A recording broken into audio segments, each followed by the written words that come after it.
عاشقم، اهل همین کوچه بنبست کناری که تو از پنجره اش پای به قلب من دیوانه نهادی.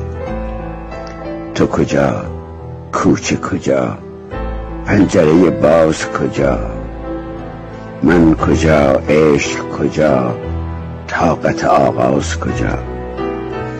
تو به لبخند نگاهی، من دل داده به آهی، بنشستیم تو در قلب من خسته به چاهی. گناه از کیست؟ از آن پنجره باز، از آن لحظه آغاز، از آن چشم گنهکار، از آن لحظه دیدار. کاش میشد گناه پنجره و لحظه و چشمت همه بر دوش بگیرم. جای آن یک شب مهتاب ترا یک نظر از کوچه عشاق ببینم. به کسی کینه نگیرید، دل بی کینه قشنگ است. به همه مهر بورزید، به خدا مهر قشنگ است. دست هر رهگذری را بفشارید به گرمی، بوسه هم حس قشنگی است. بوسه بر دست پدر، بوسه بر گونه مادر، لحظه حادثه بوسه قشنگ است.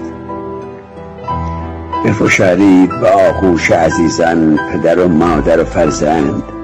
به خدا گرمی آغوش قشنگ است.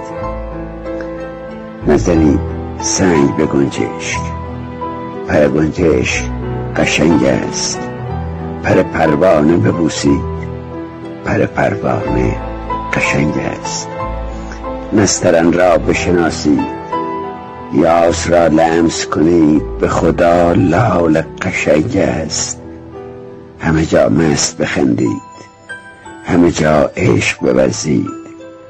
سینه با عشق قشنگ است. بشناسید خدا را، هر کجا یاد خدا هست. سقف آن خانه قشنگ است. فریدون مشیری.